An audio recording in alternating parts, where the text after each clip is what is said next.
Welcome to episode 4 of season 2 of Back to the Futures, the official podcast of the Futures Collegiate Baseball League, presented by Changeup. I'm Matt Zatilli. I am joined, as always, by my co-host, Owen Shadrick. Owen, it's great to see you. Happy New Year. How you doing today? I'm doing great, Matt. Happy New Year to you too. We finally made it to 2021. We are out of 2020. We had a great 2020 in the Futures League, so not much to complain about there, but hopefully with the vaccine coming, it'll be a better year here in 2021. I'm hoping. We got our fingers crossed. It was an unforgettable summer of baseball, but bigger and better things ahead, as always. Do you have any New Year's resolutions that you want to offer to the fans at home? More Futures League baseball. Are you kidding me? I love it. I'll go with the same thing. More Futures League baseball, the better. We had to play a shortened schedule, so we're expanding back up to 56 games. The more FCBL ball, the better. So I love that. Great answer. Now, on today's episode to kick off 2021, we had the broadcast team from the New Britain Bees, Leverett Ball and Nick Zelaya. They were on the mic for the Bees' first summer of baseball in New Britain. It was a lot of fun. I'm local to that park, so I got a lot of time to talk to them and see how they operate. And it was a really fun interview. They had a lot of great things to say. Yeah, it was great to have those two guys on. Good friends of the podcast all summer long, and excited for you all to hear it. What a coincidence that our 2 double guest episodes both come from New Britain, with the first one being Brad Smith and Ray Garino, and now Leverett and Nick. So it was a lot of fun talking to these guys, hearing their preparations for the ball games and what it was like to help bring summer on Blue Frame to the New Britain fans at home. So without further ado, here is our interview with Leverett Ball and Nick Zelaya. At this time, we now welcome on 2 very special guests from the New Britain Bees broadcast team. It is Leverett Ball and Nick Zelaya. Guys, thank you so much for joining us today. How you doing? Doing good. Good to see you again. Although, surprised you intro my name first instead of Nick's. Nick likes to kind of act like a big deal. So I don't know if you want to start recording over again, say his name first. But by the way, Nick, you haven't responded to me in a while, but I hope you can sign my baseball glove sometime. Yeah. Big fan. I know. Yeah, we've had to do a couple autographs of your things. I've autographed your hat in the past, your shirt. But I think usually in the broadcast booth, the play-by-play guy gets his name first. So I think that's why Matt had to introduce Leverett Ball and then Nick Zelaya. So no hard feelings. Matt, please continue Leverett Ball and then Nick Zelaya. Thank you. Enough. I mean, if we're doing play-by-play and then color, or alphabetical order, or even the way it's showing up in the Zoom. So I'm used to being last. I'm used to being last with the alphabetical. I've been Zelaya all my life. I've never changed my last name. We're used to last. Doesn't hurt me anymore. Well, the point stands. Thank you guys so much for taking some time to join us. It's great to talk to you guys. Let's get started with how this summer went in the Futures League for you two. So how did you guys originally get in contact with the Bees? I know it was a slow summer in terms of broadcasting and media, but you guys got to broadcast the whole home schedule. So how did that all play out? Well, Nick was on their radar first. Maybe, Nick, do you want to go first for this question in the order in which we were hired? Yeah. So I had come home from college due to COVID-19 mid-March. Never ended up going back to school. And I'm sitting in my bedroom, sitting in my house, doing absolutely nothing. And I'm just thinking to myself, what am I going to do until August when I'm supposed to go back to school? So late May, early June comes around, and at this point, I'm just Googling Connecticut sports teams because I'm just trying to find some team to do some type of work with. The Bees were the only team to answer me. And then a couple days later, I get a call from the assistant general manager, Brett DeRosa. And he's like, hey, do you want to come down to the stadium sometime? Just get to know some of the guys, check out the place. So I'm like, okay, sure. I go down there. They're playing a scrimmage against each other. And it's a beautiful stadium, New Britain Stadium, amazing place. And there was no formal interview or anything. I leave. And I have no idea if I'm supposed to come back or not. I was never told you're coming back. You need to do some more work for us next week. It's a Friday. Am I supposed to come back Monday or not? I have no idea. So then I figured, okay, I'll just try going in. If I get kicked out, I get kicked out. But if I stay, I assume I'm here for the summer. So I'd start doing some production work with them, help with Blue Frame, trying to get that set up so that they can stream their live games. And then 2 days before opening night, which was July 2nd, we lost the current play-by-play guy. So they're scrambling, trying to find one more person who can do this, because I was trying to help on the back end of things as well. While doing color commentary, I can't do play-by-play graphics, all that alone. So within 48 hours, they're trying to find a guy, and I guess that's where Leverett comes into play. Wow. Sounds like you were thrilled to hear that I was joining the team. But yeah, I mean, well, like Nick said, it was kind of a last minute thing because the longtime play-by-play announcer for the Bees decided not to work with the team anymore for personal reasons, like right before the season started. And for me, actually, I had been scheduled that summer to be a sideline reporter on Nesson for the Massachusetts Pirates of the Indoor Football League. And their season got canceled because of COVID. And about a week after I found out their season was canceled, the Bees hit me up and said, hey, we're starting our season in a few days. Our play-by-play announcer just withdrew himself. Can you do it? And that was a crazy week for me because I went from thinking I was going to be a Nesson sideline reporter for football that summer to thinking I was going to be unemployed to then being a baseball play-by-play announcer. So, and I actually remember I spoke with Brett DeRosa, the assistant general manager, on the phone, and he mentioned to me, oh, we have a broadcast intern from Syracuse University. And in addition to, being our play-by-play guy, you're a little older than he is. I'm not making this up. He said, you're a little older than he is. You've been in the business. We hope you can be a little bit of a mentor for him. And, I was like, all right, let's do it. And I told him, I said, when I was interning, I had some broadcasters who were mentors for me, others who didn't really care about me and thought I was a waste of their time. And, it makes a big difference in your experience as an intern based on how the broadcasters treat you and try to help you. But then obviously, when I met Nick, I went back on my promise to Brett and I was very mean to him all summer. So yeah, but there you have it. There were times where you're mean, Leverett, on air or off air. I don't think it mattered if we had the mics on or not. But yeah, Leverett was a fantastic mentor. He really taught me a lot throughout the summer, and it was good to have him by my side in the booth. Yeah, please stop it. Please don't start shedding tears, Leverett. Honestly, though, it was good to have him. It was my first real broadcasting internship in my lifetime. So it was good to have a guy like Leverett who was really there. He was fun to be around. He was energetic, and it made the summer worth working with the Bees. What's funny is, it was kind of two-sided, though. We both made fun of each other. It's not just like I was bullying him and he was just sitting there and saying, okay, thanks for your feedback. Like, I don't know if Nick plans on going back to the Bees this coming summer, but I have actually talked to the team, and although the entire town of New Britain, Connecticut may have hoped they would never hear my voice again, I'll be returning this summer as the voice of the New Britain Bees. Is that official? Woo! So I spoke with management and we made an oral agreement. I have not signed my contract yet, and we're going to work out exact details, as far as pay, et cetera, right before the season. I'm guessing they're probably going to raise me to like $1 million a game. Nice. Yeah.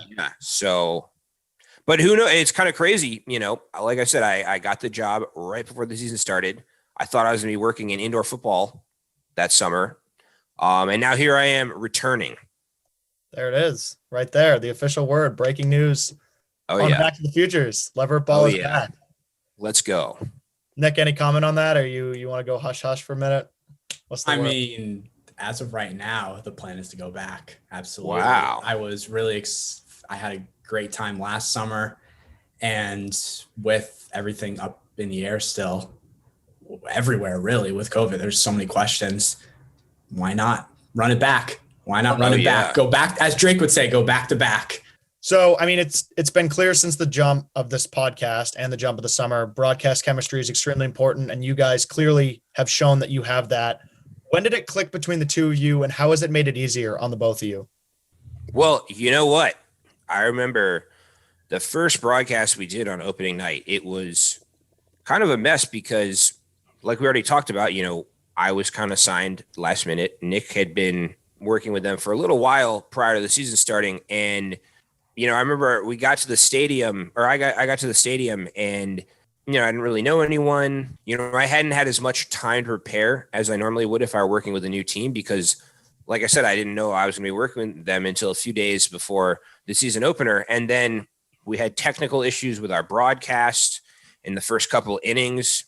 So it was stressful for both of us, but, we hung in there and got through that. And, I think those types of experiences, maybe they're not fun, but you actually learn more about those types of experiences or more about yourself as a broadcaster, and you develop more through those types of experiences than just when everything's going your way. And anyone in broadcasting has to be able to be comfortable being uncomfortable and kind of adjust on the fly because, on live TV or live radio, things can go wrong. And, it is what it is. It happens. You have to be able to handle it.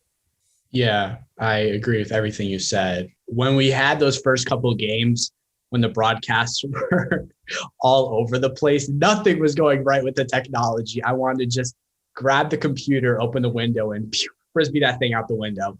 But I think that first week when we were having all those technical difficulties really helped our chemistry the most because Leverett could have been like, oh, this kid doesn't know what he's doing. Why am I wasting my time here working with this sophomore in college? Because Leverett and I are relatively close in age. I think that helped a lot too. The fact that he wasn't so much older than me, we could connect easily. You're like 14 years old. Oh, yeah. I'm 14 years old. I just turned 20, actually. I'm hitting the roaring 20s. Actually, he's having his 16th birthday party this weekend. I don't know if you guys are invited, but his dad's going to buy him a pony.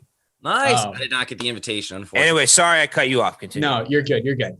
But I think all of that really helped. He was there, moral support when I was trying to fix the camera, all the computer issues, all of that stuff, because I had never called a baseball game before this season, color commentary or play-by-play. I had done a couple basketball games when I was up in Syracuse, but before this, I had never called a baseball game in high school ever before.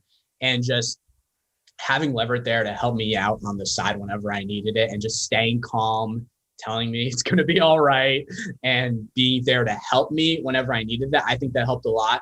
And then over time, as I got more comfortable on air, the connection, it just built the connection, the chemistry, and just continued to grow every single game. If I found out something about the team, I would let him know before the game or between innings, just so we were both on top of things. There was one game where we had an injury. I forget which player it was, but I'm texting Brett trying to figure out, getting updates about the team and the player getting injured. And I'm letting him know. I get some information about his injury. He's going to be out for the rest of the game. And I'm telling Leverett so that he can announce it to the people that are listening. So I think over the summer, we just gradually grew that chemistry and it made the broadcast so much better over time.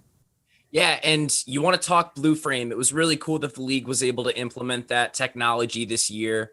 How did it help you guys to, whether it was Nick, you listening back to some broadcasts and trying to get some feedback, or just making more of a professional call that you can use for your own reels and trying to overcome those technical difficulties and getting a new camera and setting up a second router at New Britain Stadium? But what kind of an aspect did that help you guys from where you knew, all right, it wasn't just kind of this rinky dink operation, but it was pretty legit for the fans tuning in at home? It was high quality. Yeah. I mean, it definitely, I did some stuff when I was in school with the Brockton Rocks, so I had some FCBL experience, but this was the highest quality broadcasting that they had league-wide with the Blue Frame stuff. And then also, it's the first time in league history that they did a few Nesson games as well, so they really stepped it up in the broadcasting department last summer. Also, I just had one other comment based on what Nick said in his last answer in regards to, when he started out and things went badly, me being patient with him. What happened with him could have literally happened with anyone. If, it's your first game as an intern and the system's crashing, that could have happened to anyone. It wasn't really his fault, but in sports broadcasting and entertainment, there's a lot of scapegoating. And a lot of times when something goes wrong, people look for someone to blame, whether or not it's their fault or not. So for me in that situation, I wasn't going to try and blame Nick because, it was the easy thing to do and he was the intern, but that's common in sports. I actually one time, I'll make this story snappy because we have some other things to talk about, but I worked at one point for a professional hockey team. I will not say their name, but my first day, I was their in-game NC. I did all the promotions. I was on the video board. My first game with them, my boss, instead of doing a kiss cam, told me to sit next to couples with my microphone and encourage them to kiss. It was one of the most uncomfortable things I've ever done in my life. And I was doing it at my boss's orders. Anyway, my boss's boss said, you made everyone really uncomfortable with that really weird kiss thing that you had them doing. Instead of just doing a kiss cam, you had the MC sit next to them with a mic and say, "Oh, it's been 20 years of marriage. Go for it." And so anyway, my boss lied to her boss and said that she didn't tell me to do that and that I had disobeyed her and done that on my own will, and I got fired. So perfect example of someone trying to cover their own backside, blaming someone else. And when it's your first day on the job or you're an intern, you're an easy target. And that happens in sports broadcasting so often. People look for someone to blame. So as someone who's been in that situation, I wasn't going to blame Nick for something that wasn't his fault. So went on a little bit of a tangent there, but that's so common in sports. And the people, if you're the one who makes the mistake, you have to own it. If you're putting the blame on other people, you're not going to make it. I can tell you there was nothing like the first game, turning on blue frame, getting ready to go, and seeing the selfie cam on Nick. That was quite. Oh yeah. I remember watching back that game, and first it went black. Then there were colored boxes everywhere. The camera was shaking. It was the sixth inning in real life. People were just watching a strikeout in the bottom of the second. and then my face is there. So yeah, mistakes happen, move on from it. And that's how we grow. Exactly. But, all right, moving on to the next question here. Baseball meant a lot to people this summer because of everything that happened. So what do you think it meant to have baseball played in New Britain this summer at New Britain Stadium, and especially with fans at the park? What do you think it meant to New Britain and just to the baseball community overall? Well, in that promotional video, Nick called them the best fans in Connecticut. I did slightly tear up at those sentimental words. So maybe you should go first, Nick. Yeah, it was really cool to have fans. Obviously, the MLB wasn't in play until midway through the Futures League season. So people were just scrambling, trying to find sports to watch. And for the Futures League to have baseball, no positive cases, plus having a good amount of fans at the games. It wasn't a few people were showing up in the little splotches around the stadium. When they sold out, it looked like a packed stadium. Those night games where Andrew Kane hit that walk-off, the atmosphere was just amazing in the stadium. And to be there calling the game, it was so cool. I would sometimes just walk around before a game, like literally 5 minutes before the game. I'd have to rush back to the booth because I just wanted to walk around, see all the people there, interact with some of the fans. It was really cool. And especially for Daniel Rivera, who's from New Britain, Connecticut. His family was there every single night. The New Britain fan base, they loved him because he's almost the hometown hero. And he had an excellent season as well. They go hard. When they say hard hit in New Britain, they seriously means hard hit in New Britain. The fans are intense. They're into the game every single time. And it made it fun for us in the booth to have that view of the baseball field, all the fans. We could literally see everything from up there. And it made the summer so much fun. You guys had a really good atmosphere in general in the press box. Chris Grace, the public address announcer, did a really good job hamming it up, engaging the fans. Like you mentioned, Daniel Rivera's family. There was a big fan section that gathered behind home plate. Just a lot of people really invested in the baseball. How do you think you guys fed off of that energy and incorporated it into your broadcasts? It was awesome. Kind of like Nick said, I mean, in New Britain, the fans are so passionate. And, what was cool also was some of the social media interaction. Fans would write stuff on the Facebook page and compliment our broadcasting, compliment some of our videos. Nick did his weekly show, interviewing the coaches and the various players.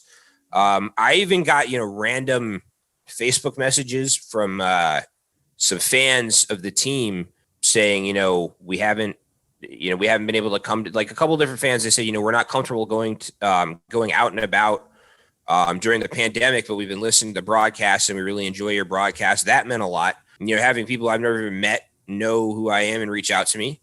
And yeah, there was even one fan who said that he was actually battling cancer and he had been listening to the games while he was recovering from chemo, and he actually really wanted to meet me. We ended up having to cancel that because he had a chemo treatment and was feeling awful, but we did end up talking on the phone. And that was, huge for me personally, the fact that he was going through something like that, and that, our broadcasts and just enjoying baseball was something that helped him get through it. That's something that's bigger than the game. So I think just the connection with the fans was what I enjoyed the most. And how did we feed off of it? It definitely motivated us to try to be the best broadcasters we could be. So, yeah.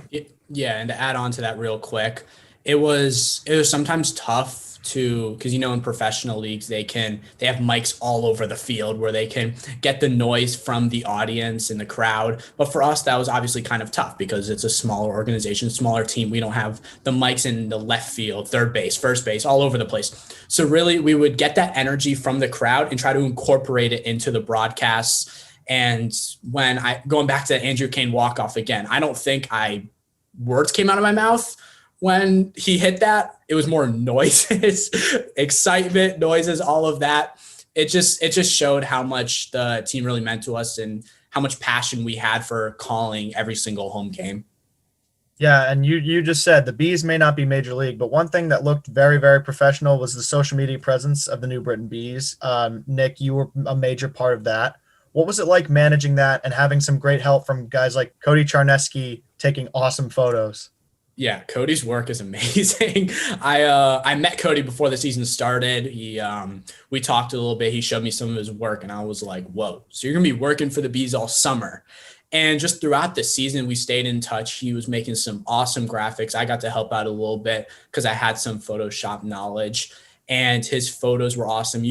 I follow most of the players on Instagram. They were posting Cody's work over and over again throughout the season because it was so good, and he's continuing it. He made videos that were put on the big screen during the games. His work was fantastic, and that end of season piece where he got a ton of players, coaches, myself, the GM, Brad, and Brett, got that put all together. It was really cool. It was a lot of fun. And let's talk about the transition for the Bees to the Future League. They were an independent ball team, and prior to that, the Rockets played there for many a year. Nick, you're a Connecticut guy, and Leverett, you're returning to the Bees for the second season. So what do you think that a transition like that did for fandom in New Britain and sparking a new energy after they were Double-A and then kind of trying to find their feet for a little bit? And now it seems like they found a great home here in the Futures League. I think there's stability in the Futures League, especially now.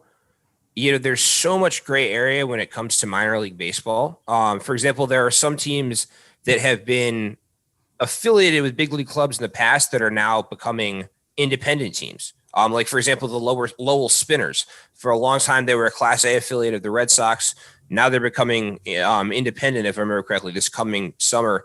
So there's just so much gray area, as far as affiliated and unaffiliated baseball. And then with some of the unaffiliated independent professional teams, there's just not much exposure and awareness. A lot of people don't even know that these types of professional leagues exist.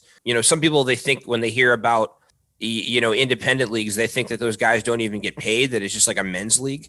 There's not much of a fan base. Some of those leagues have TV contracts. So for the Bees, had they just continued to maybe go from independent league to independent league and kind of fumble around, that might not have been the best. But in the FCBL, like I said, there's stability, and there's also that local connection because the majority of the players playing on FCBL rosters either have families in New England or play on college programs in New England. And so there's definitely that local connection. And, I think it's a good fit for them. And I think they have a bright future specifically in the FCBL. Obviously, they played independent professional baseball in the Atlantic League prior to joining the FCBL. I don't even think the Atlantic League played last summer due to COVID, but I think the FCBL is definitely a good fit.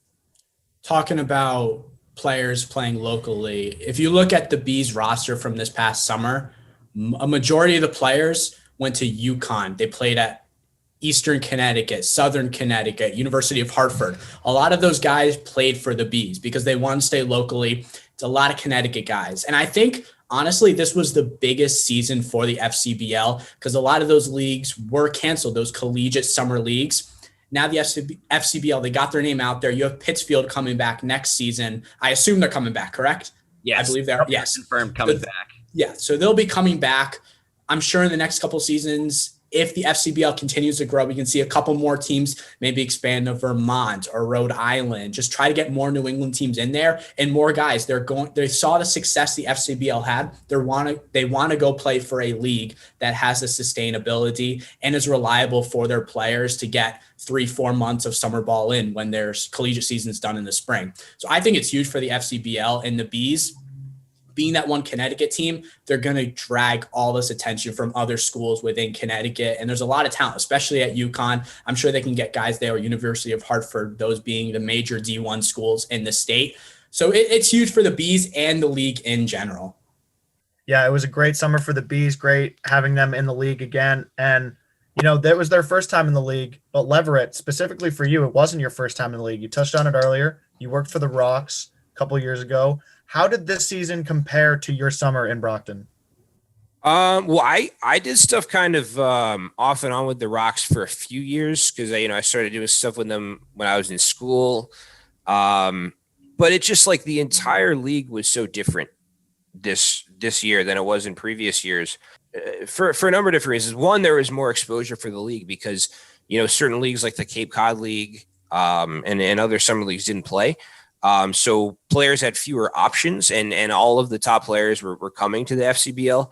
But then also, like we talked about earlier with the Blu-ray broadcast and also the Nesson series, I think the league really stepped things up this summer.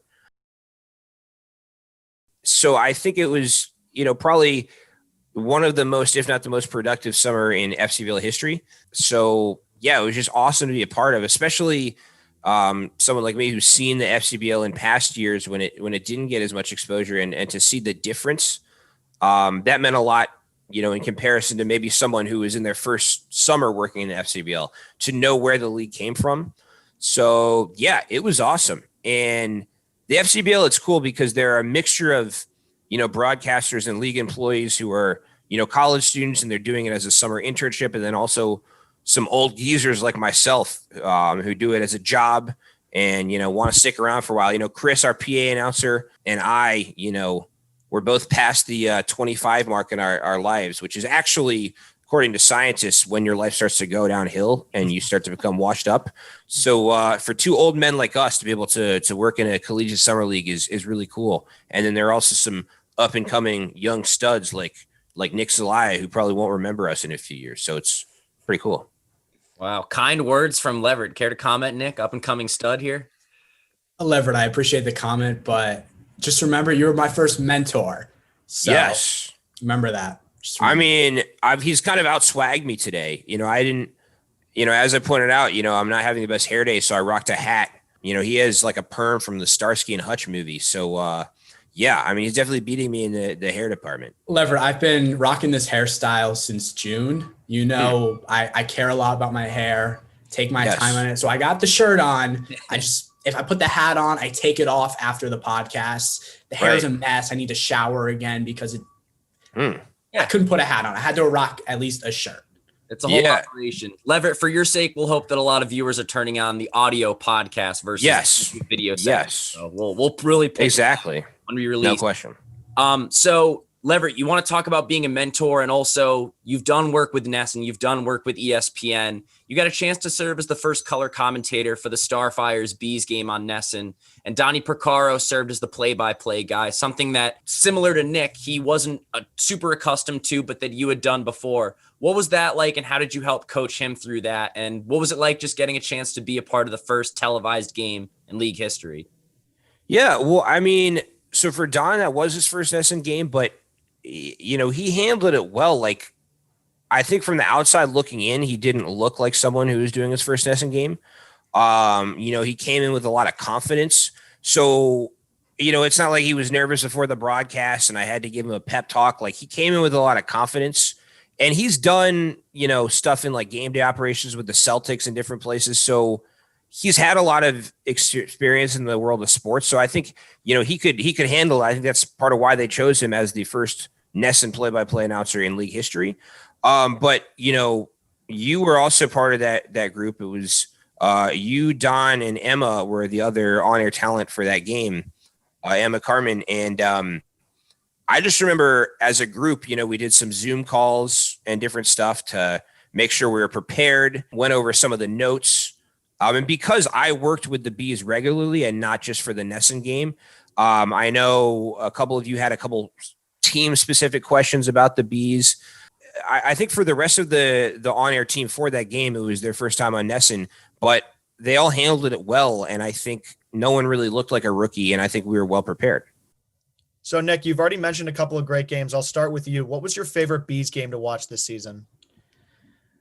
I would have to say my favorite game was a Wednesday night against the Brockton Rocks, and the Bees won 14-0.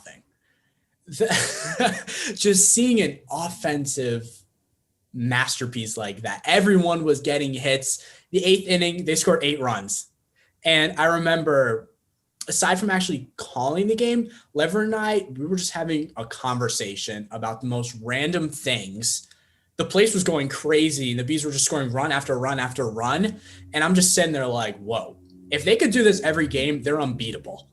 But obviously they weren't unbeatable because they had a losing record at the end of the season. But that had to be my favorite game, just because I love scoring in any sport. I love when teams score.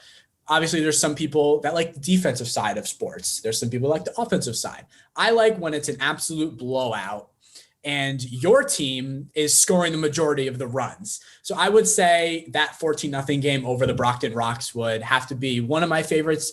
There were a few others. I love the walk-off.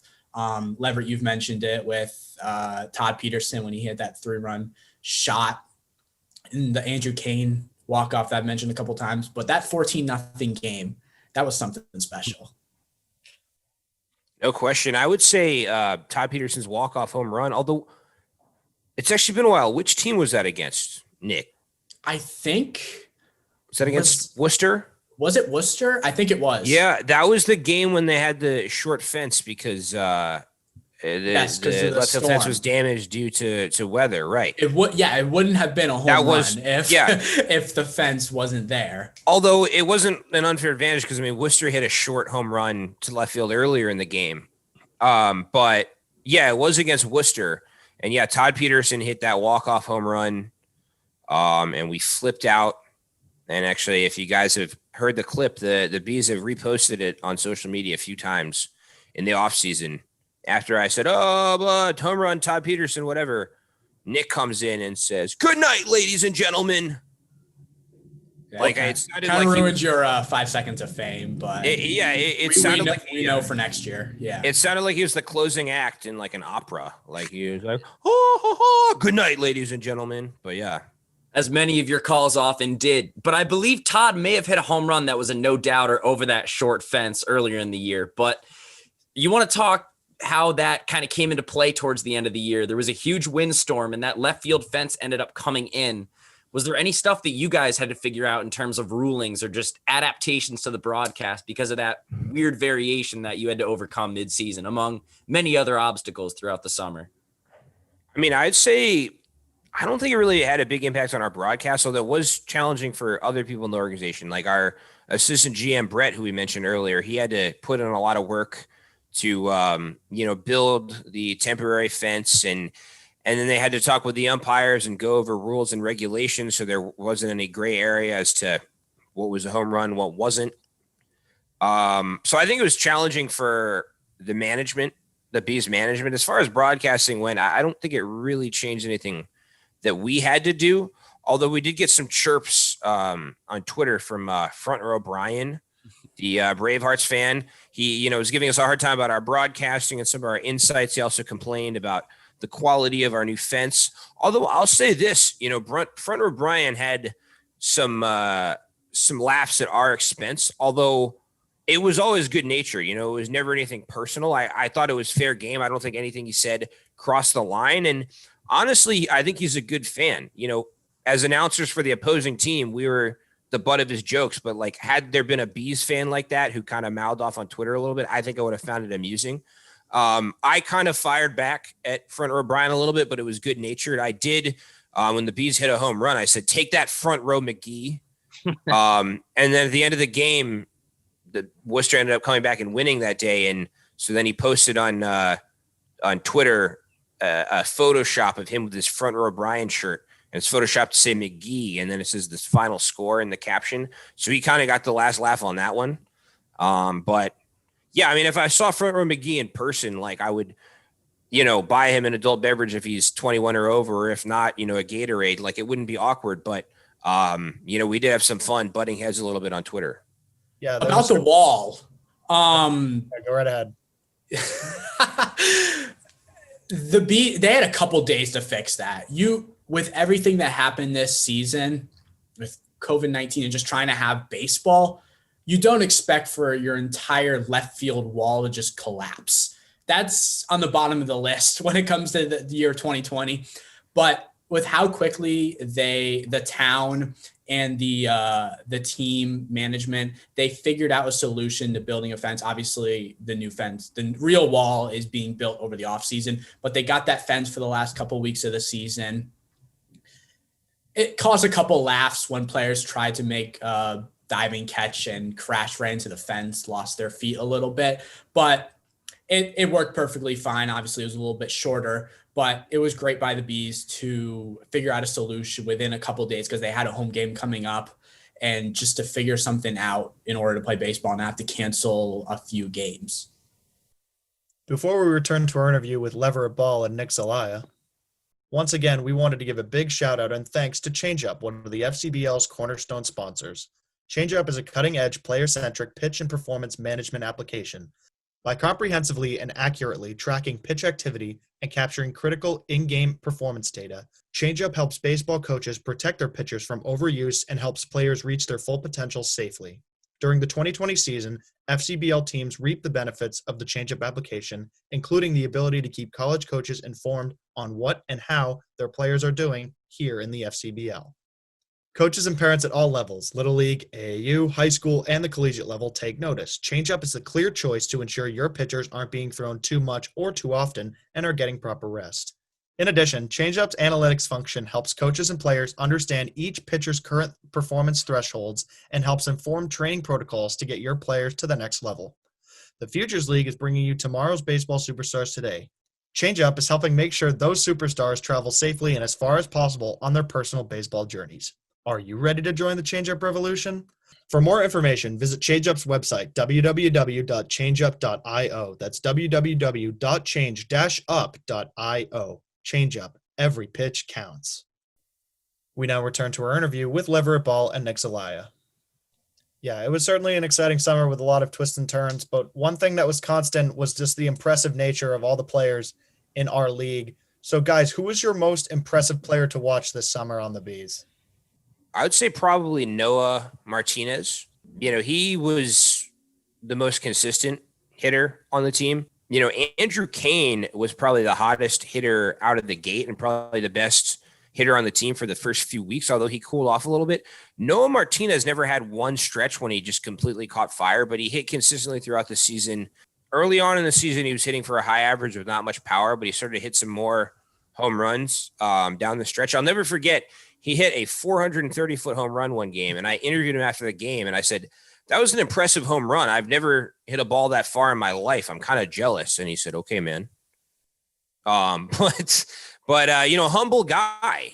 Again, if I hit a ball 430 feet when I was a backup catcher at Curry College, I mean, that would have involved me playing in the first place, which didn't happen often. But if I hit a ball 430 feet, I would have done like 7 different interviews about it and like called multiple media outlets and asked them to cover it, but he was, again, pretty short and to the point and humble about it.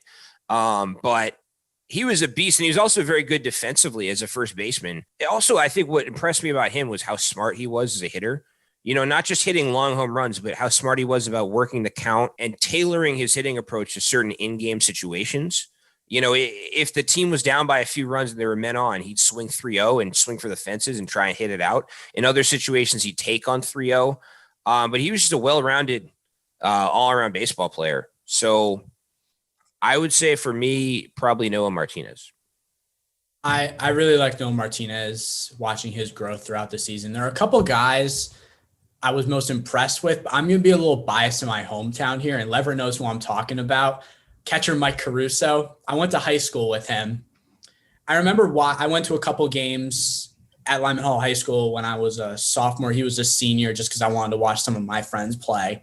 He was a good ball player, but I hadn't seen him in years since he played. And now that I got to be there every game, he is a damn good baseball player.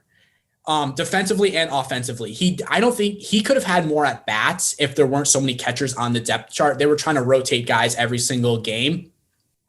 He didn't have a single extra base hit until at least late July, early August, but then he took it to another level. He has the power. He's smart when it comes to being at the plate hitting, and defensively, I think that's his best asset. He has a very strong arm. He can gun people out when they're stealing second base. He's a leader when he's on the field. I was watching him sometimes. He'd be pointing out where certain guys are on the base path. He'd be yelling to the shortstop, Daniel Rivera, hey, watch this guy, do this. He was the coach on the field, and that's what I really liked about him.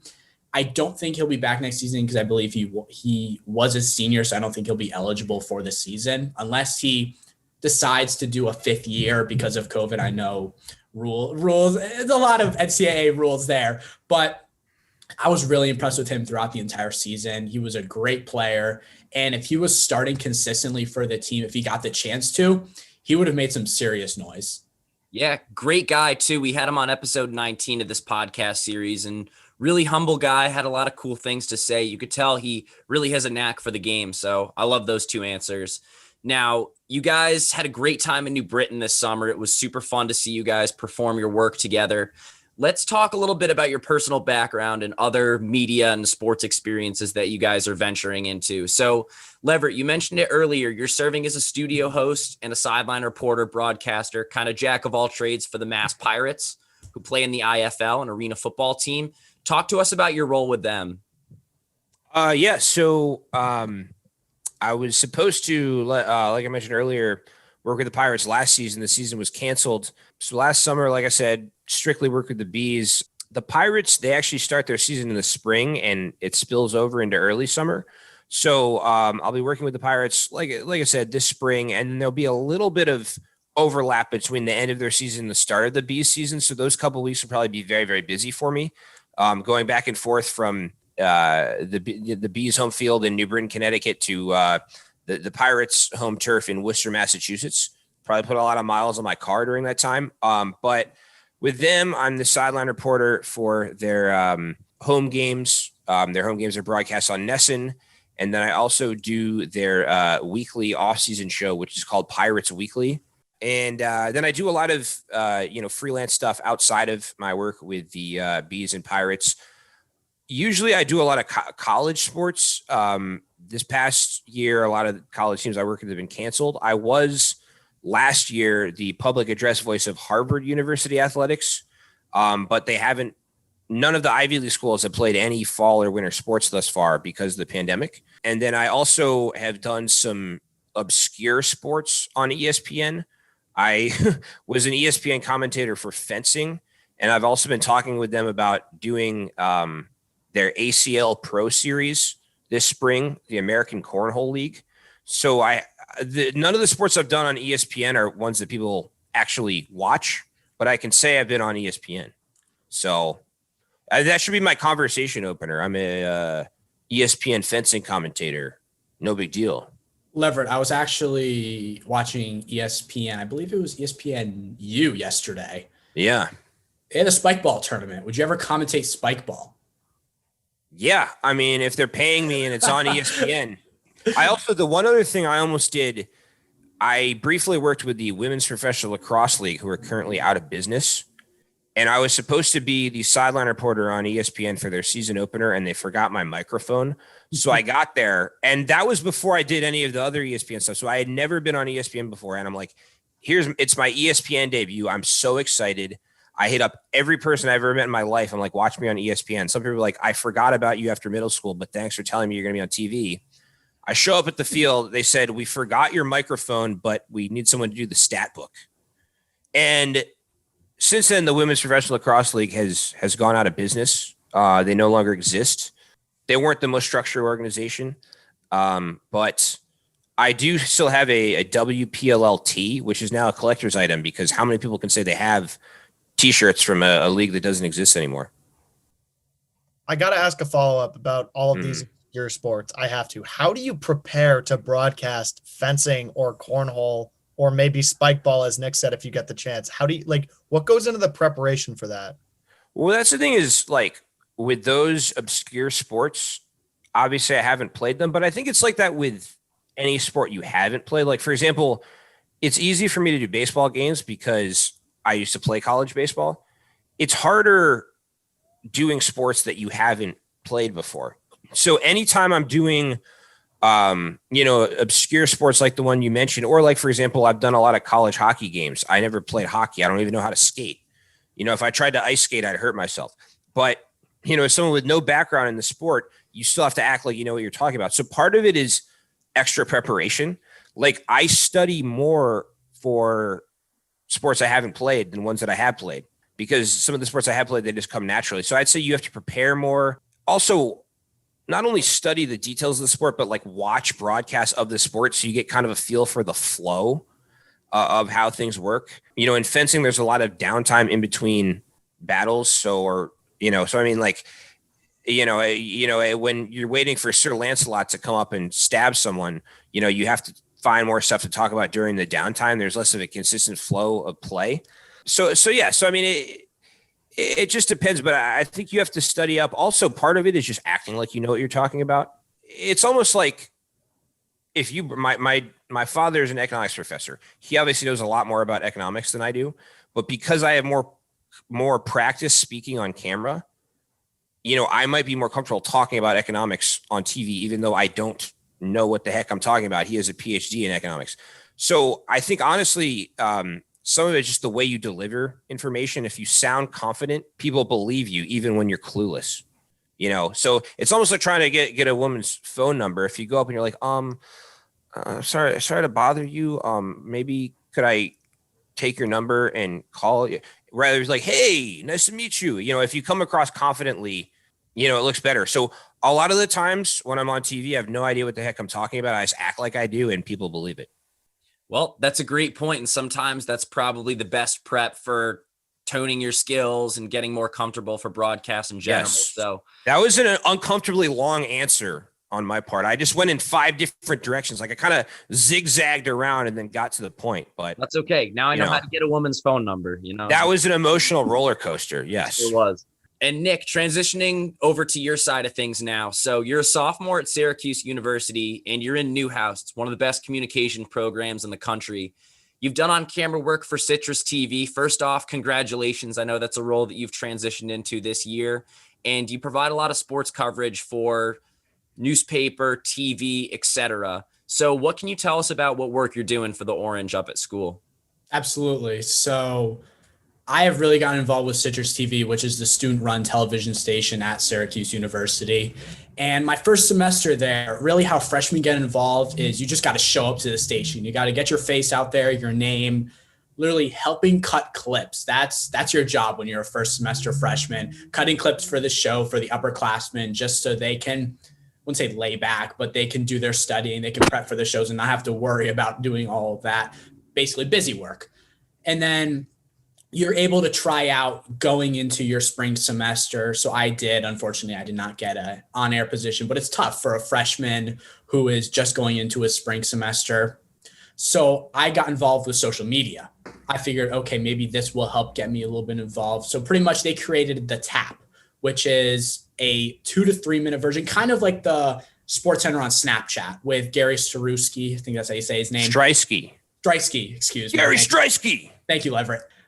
2 to 3 minutes covering the week of Syracuse sports, what's been going on for all the different teams. That's how I got my first on-air experience with them. I would go to the station every Friday, film. I'd be in a button-down shirt, just a casual look, no suits or anything. I'm not sweating like crazy.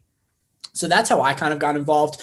And then I helped out with graphics because I noticed they needed a lot of help on their Instagram account. They really weren't posting much. So I was like, okay, I know Photoshop. Maybe I can help out a little bit that way. So social media was my first way into Citrus TV. really doing the on-air, the tap, the graphics. And then over the summer, while we had all the COVID, along with the bees, I was still doing all of that.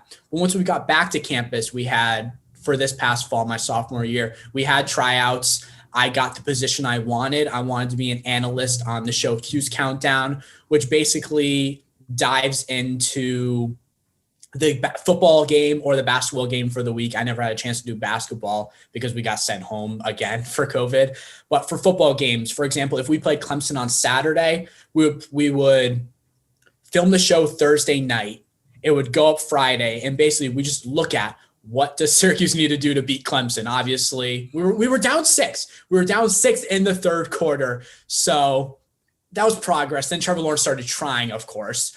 But that was really fun. I was also involved being an analyst on Orange Press Pass, which is a post-game show for all the football games. So we'd be at the station, get there an hour before kickoff, around 11 a.m. for a noon game, watch the game, obviously, take notes. Then we would have about an hour and a half because the games would end at 3:30. The show would start 5 hours after kickoff.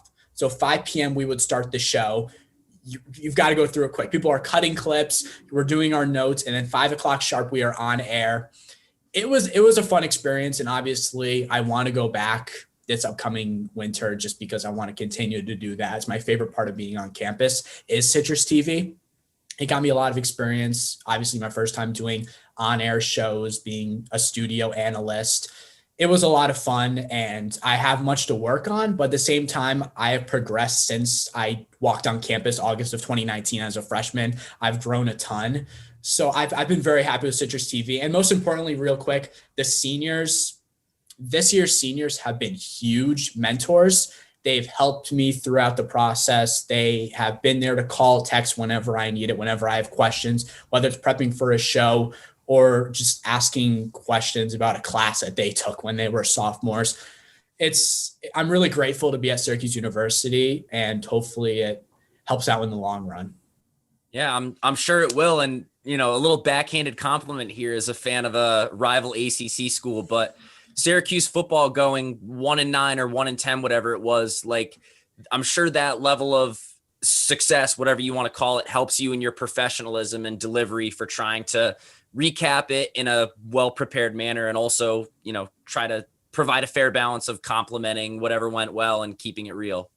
Absolutely. Wow. Because what a slip in there. The BC go, Syracuse 1-9. What a guy. A little slip in there. See, I'm sure if Syracuse had a winning record, we'd decide to play in a bowl game this season. So it makes up for it in the end.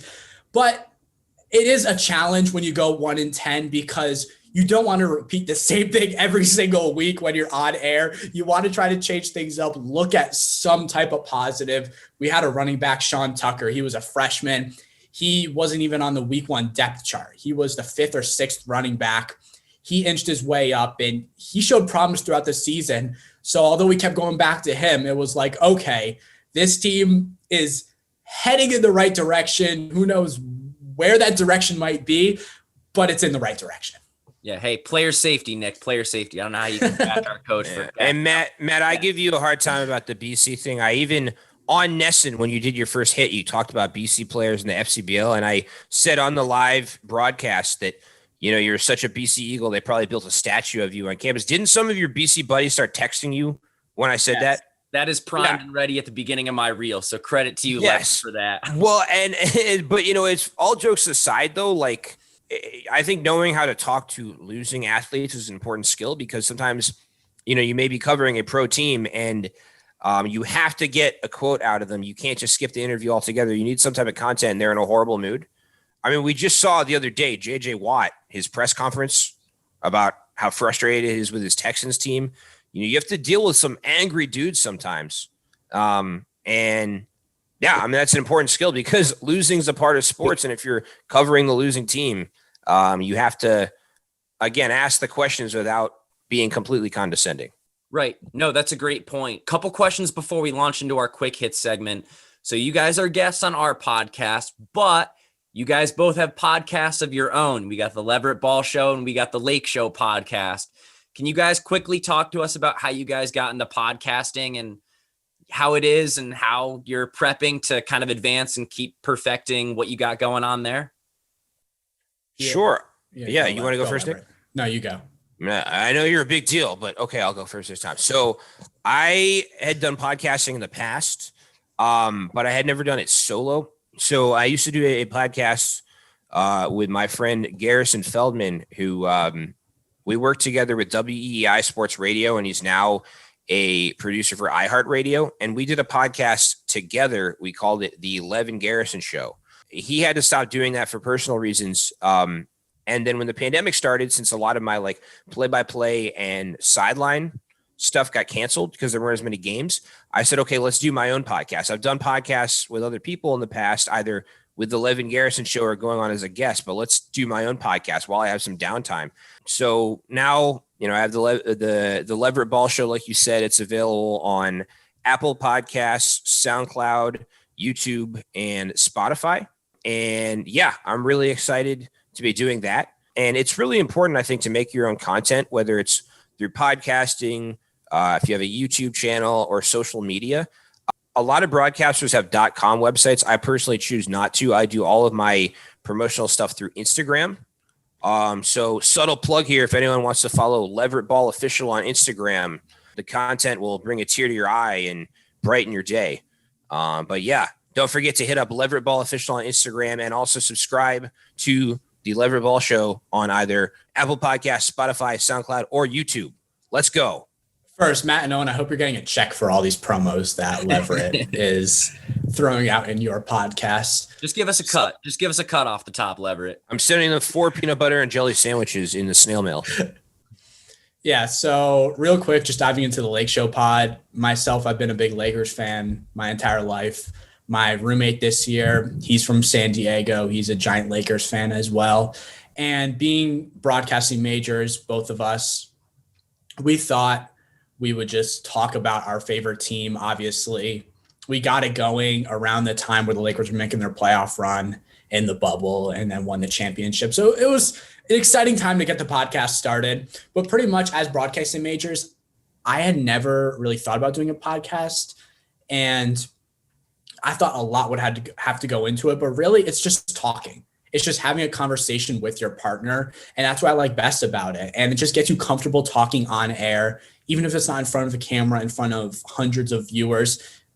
We don't get that many views on our podcast. I'll be honest. Not many people listen. We don't have a giant fan base on Twitter or with our podcast, but we just have fun doing it. We love talking Lakers. We're both giant Laker fans. We'll watch the games together now that the season has started. We'll be texting each other when we're not with each other. We love talking about it. We'll do post-game podcasts. We'll just meet up sometime and not even have a plan for the podcast. We'll just click record, whatever comes to our brain. We just speak. We just talk to each other about Lakers for 25, 30 minutes. And I had a podcast last year. We didn't have much structure with it. We were just kind of blabbering a little bit. And I just said that podcasts are for talking, but that one, it was all over the place. We were trying to talk about NFL, MLB, NHL, NBA, college sports, all within half an hour. And that's merely impossible. So I think this one, we really took our time setting up the podcast, and we're trying to get guests as we grow the thing. On Twitter, I like to live tweet almost a little bit just to practice live tweeting. I'm really watching the Lakers games and studying the ball movement, all the in-depth analysis of a basketball game. I love watching the Lakers. I used to just sit back, relax, drinking my Arnold Palmer, eating my goldfish, just watching Lakers basketball. But now I'm sitting up in my chair. I'm watching how they play the ball movement, which was exceptional last night. I just won by 36 points. The Lakers did. So a little flex right there. But yeah, it's been a lot of fun. And he's a great kid who I do it with. Cammy's there. He's a great kid. He's a great roommate as well. So it's an absolute blast. Yeah, you guys sound like you've got some great content out, and we're excited. We're excited to continue to listen to it as you guys keep coming out with episodes. One last question here before we go to our quick hit segment. Message to Bees fans as we are finally entering 2021. Expect a better season. I mean, last year, obviously, the fans wanted wins. You want wins when you're rooting for a specific team, but it was their first season with the FCBL. a lot was going on. This is the toughest year for sports, and who knows, way past our time. And a lot went into just playing baseball this season. There were a lot of questions. Expect an improved roster. Expect more wins.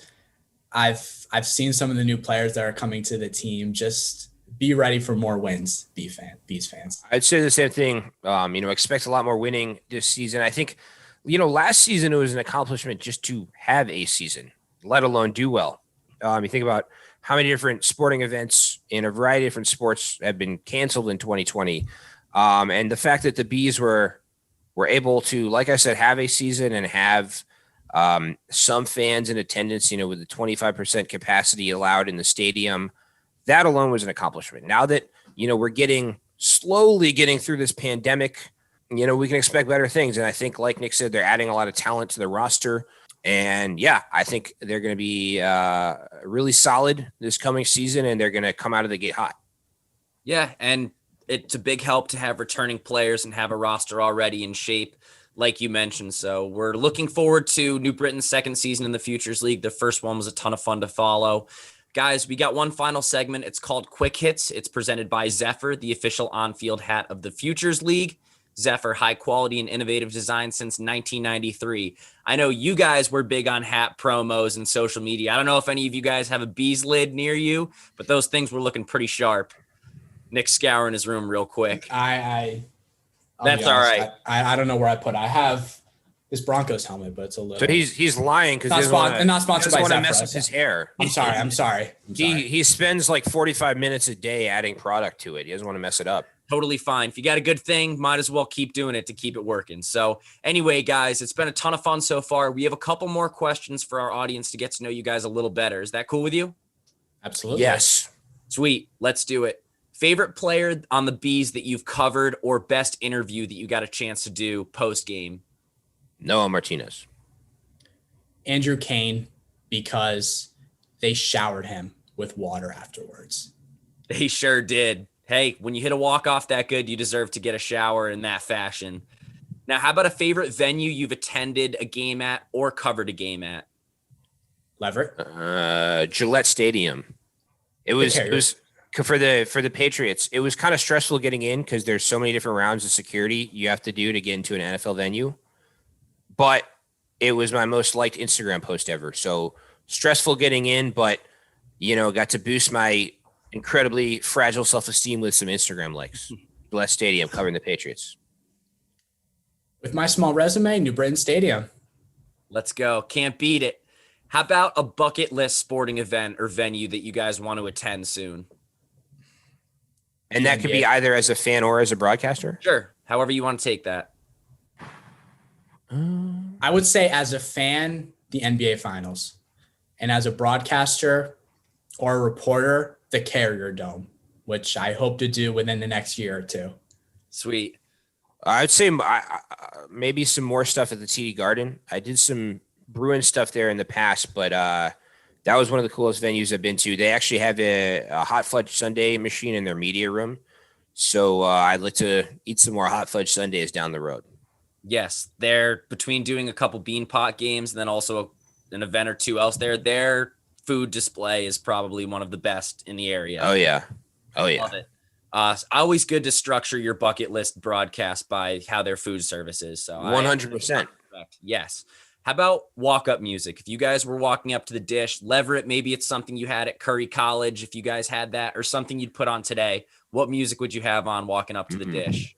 Maybe Nick should go first, so I need to think about it. It's a couple different artists I would maybe put, but I think I haven't played baseball since 7th grade, but this past summer I was most involved with baseball since that 7th grade season.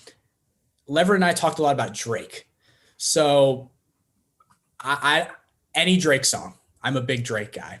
Yeah, I would say either public service announcement by Jay-Z when he says, "Allow me to reintroduce myself." But or what was the other one? This is a little bit of an older song, but I Love It by Young Jeezy.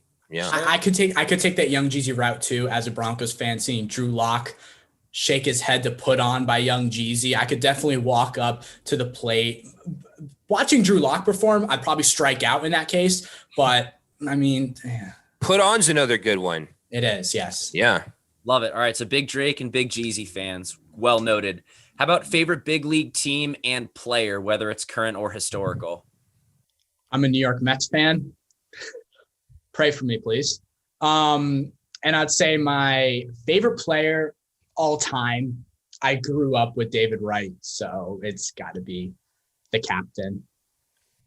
I would say probably Bryce Harper, because it's funny.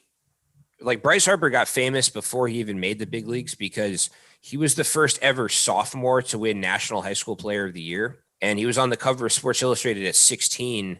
He was the first overall pick at age 17. He actually got his GED so that he could leave high school early and be draft eligible before he was 18 years old. So, like, my dad knew about him when he was like in high school. And then my dad actually, this is kind of strange, my dad would live near his single A affiliate that he played for when the Nationals drafted him. So my dad would go to minor league games to watch Bryce Harper play. And then when Bryce Harper got called up to the big leagues, he played at Fenway Park against the Red Sox for the Washington Nationals. And I was actually there as an intern job shadowing, and I got to meet him and take a picture with him. And my caption on Twitter when I tweeted out the picture was, "My father's son and the guy he wishes were his son." So I'd say Bryce Harper. I love it. Good answer. How about a favorite big league team real quick? I'd go with the Red Sox, just living here in the New England area. And I've actually been a Red Sox fan. I didn't come to Boston until college. I grew up in Maryland, but my dad went to college in the Boston area as well and became a big Red Sox fan. So when I was growing up in Baltimore, Maryland, he actually encouraged me to be a Red Sox fan. So I was actually a Red Sox fan before I came here. I didn't just come here and jump on the bandwagon.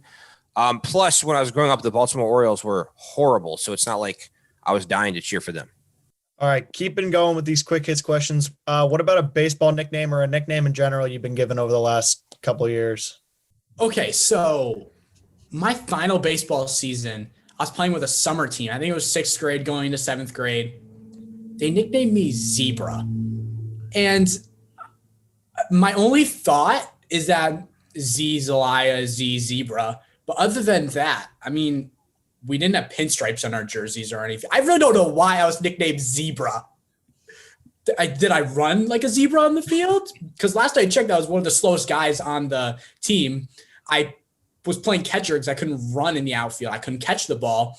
I was scared to be first base. I couldn't get a grounder to save my life.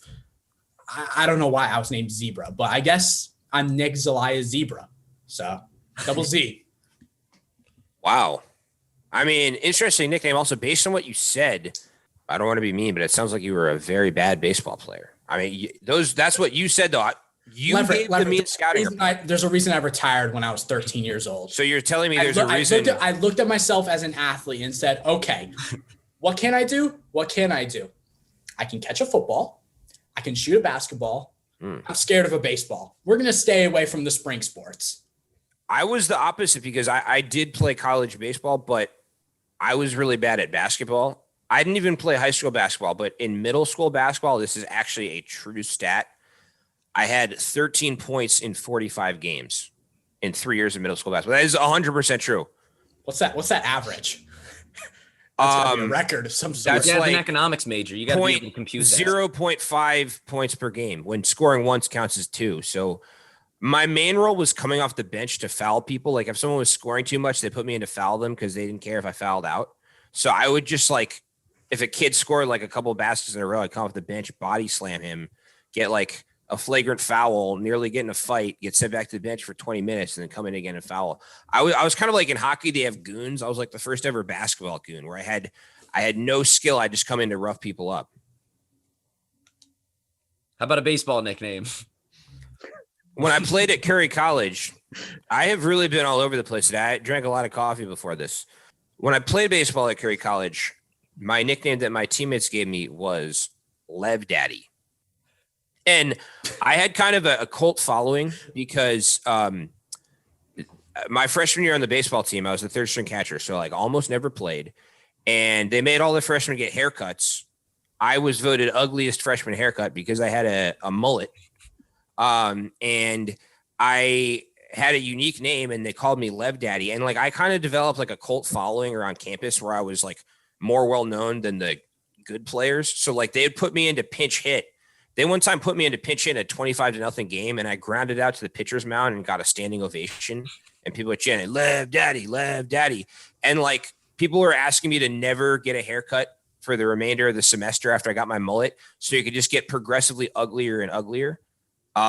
So my name, there's kind of a story behind it. Like, if you ask someone who went to Curry College at the same time, do you know who Leverett Ball is? They'd say absolutely not. But if you said, hey, remember the backup catcher Lev Daddy who never played but never knew who he was? Like, that guy, yeah. So yeah, I mean, if you ever go to Curry College and you want to name drop me, say Lev Daddy, not Leverett Ball. Well, duly noted. And those are some nice nicknames. And I think if I'd actually played, I would have lost my cult following. Like, part of the joke was how bad I was. I was kind of like Brian Scalabrine, like a popular bench player. So, yeah. Fantastic. Are you guys superstitious at all? I'm not. What about you, Nick? No. That's fair. I think you make your own luck. If you shoot shots, they connect. You know, you make your own luck. If you're not afraid to fail, sometimes you might succeed. There you go. And then bubblegum or sunflower seeds?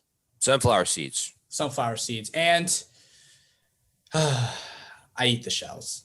I like the shells. That is gross. That's maybe that was why my baseball career was cut short, but I'm big shell guy when it comes to sunflower seeds. That is disgusting that you eat the shells. Our first guest who admits to eating the shells. Wow.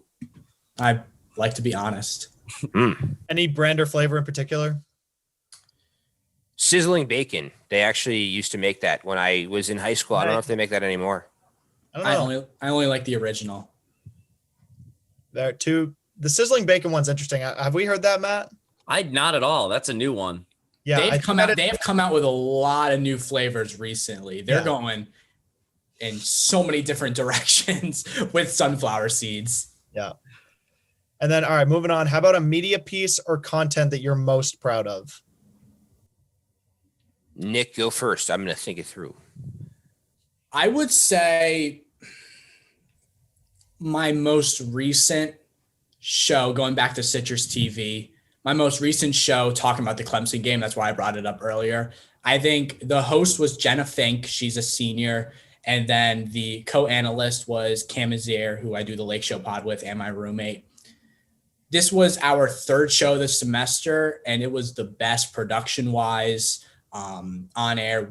I don't remember stuttering once. I don't remember Cam stuttering once or Jenna. It was just probably the best show I had witnessed at Citrus TV, and I was just very lucky to be a part of it. When you're talking about Trevor Lawrence, it's pretty hard to, stutter. That kid's good. Yeah, I had one moment. I'm very proud about this moment. We were analyzing Trevor Lawrence and Travis Etienne, who's the running back for Clemson. I wasn't looking at the screen. I was looking at Cam when I was saying this. I was talking about how Trevor Lawrence has the ability to run to his left and throw on the run. I look back at the show. They show a highlight at the exact moment of me saying that. And I'm like, whoa, I didn't mean that to happen. I was not looking at the screen at all. I was looking directly into Cameron Ezier's eyes, and it was a masterpiece. I would say either I got to interview Patrice Bergeron, the Bruins team captain, once. That was probably my most high-profile interview I've ever done, but there was an uncomfortable moment when I told a joke and he didn't laugh. And I don't know if you've seen interviews with him. He's just the most stone-faced person ever. Probably at his wedding, they said, "Do you take her to be your wife?" And he said, "Oh, okay." Like, he just the most emotionless person ever. But either that or my ESPN debut for Harvard University fencing. That broadcast actually got such few views that ESPN has permanently deleted it from its archives. Although I did, in the parking lot after the fencing tournament, I downloaded the ESPN app so I could watch the rerun of myself, and I took screenshots. So I do have a picture on my phone verifying that it happened. That's awesome. So my deleted ESPN broadcast or failing at making the Boston Bruins team captain laugh. Those were my two highlights. Then after that, it goes straight downhill. The rest of my life is a joke. I'm sorry about that. Okay. I'm hanging in there, What's that song? I'm hanging around. Maybe it's beyond my time. I just try to have fun with it. All right, last question for you guys, and then we'll let you go. How about a favorite all-time baseball memory? I would say meeting Curtis Granderson after a Mets game. We were waiting outside. There's this little gated area at Citi Field where you can try to autograph players, even though the fence is 20 feet high. So I don't know how you're supposed to get your memorabilia over the fence for them to sign. And I was short when I was younger. I was under 5 feet. So that's a tough throw for me. But there was this little area, this little sidewalk where the cars there's the parking lot, there's the little sidewalk where we would stand, and sometimes the players would drive by and they would stop. So my dad and I were waiting there in this beautiful black SUV car, had to be a Cadillac, something like that, comes by, he's signing autographs and stuff. And I take a peek in the window and it's Curtis Granderson and his wife. So I'm like, okay, let's give this a shot. I go up to him, he signs my baseball. We take a picture. I have the picture somewhere and we're just chatting for a few minutes, and he had to be one of the nicest athletes. I haven't met that many athletes, but out of the athletes I have gotten to meet, he had to be near the top of one of the nicest, especially his wife too. She even got out of the way for the selfie. So that was just me and Curtis in it. So that she didn't want to take any of the stardom away from him. It was an awesome moment. And Leverett, how about you? Favorite all-time baseball memory? So actually, this is one from my playing career. It was when I was 7 years old playing Little League Baseball. It's actually very embarrassing, but I was suspended from Little League Baseball by my coach. And the coach who suspended me was actually my father. And he continued to go to Little League Baseball without me and coach. And like the other team's coaches would be like, which kid is yours? And he'd be like, none of them. I kicked my kid off the team and I show up to youth baseball alone and coach for free. But what happened was our team was winning by a lot of runs, and my dad took out a lot of people and tried to give an opportunity to kids who didn't play as much. So he benched me, and I was so angry that I threw a bunch of equipment, and there were some bushes growing off near the side of the field, and I ripped them out of the ground and then sat on the bench and started cheering for the other team. And he actually suspended me, my own father. And I know that story sounds unbelievable. He's actually visiting me right now. Please come on camera. Did this happen? No, it was much worse than that. It was wait. Put the headset on. You're sugar. Can you hear him? Can you hear him? We can hear him. Yeah, you're sugarcoating it. Yeah. So it was much worse than that. You can confirm. It was much worse than that. Yeah, you wanted to be catcher, but you're sort of afraid of being catcher. Do people still know about Latrell Sprewell? He was like a basketball player who tried to strangle his coach. Yeah. Leverett tried that. That was the first thing. Oh my goodness. He was only 4 feet tall, so that wasn't so bad. Yeah, and then he tried to destroy a bunch of nice bushes on the field, and then he started rooting for the other team and cheering every time one of us struck out. Okay. Well, thank you guys for sharing that. Leverett, I'm glad to see that your baseball career has ballooned into getting back on the diamond and being in the New Britain Bees. I went from suspended from Little League Baseball to New Britain Bees announcer. As Drake would say, started from the bottom, now we here. I love it. You guys have said you've quoted Drake all season long, and now one final send-off for this episode. Leverett, we're excited to see you back in New Britain Stadium next summer. Nick, best of luck with everything at Cuse. Perhaps we'll see you guys along side by side one more time, but maybe right now, thank you guys for joining us. This has been episode 4 of season 2 of Back to the Futures, the official podcast of the Futures Collegiate Baseball League. We have new episodes coming out every Monday. Make sure to subscribe. We're on Apple Podcasts, Spotify, SoundCloud, and YouTube. Thanks for tuning in. We'll see everyone soon.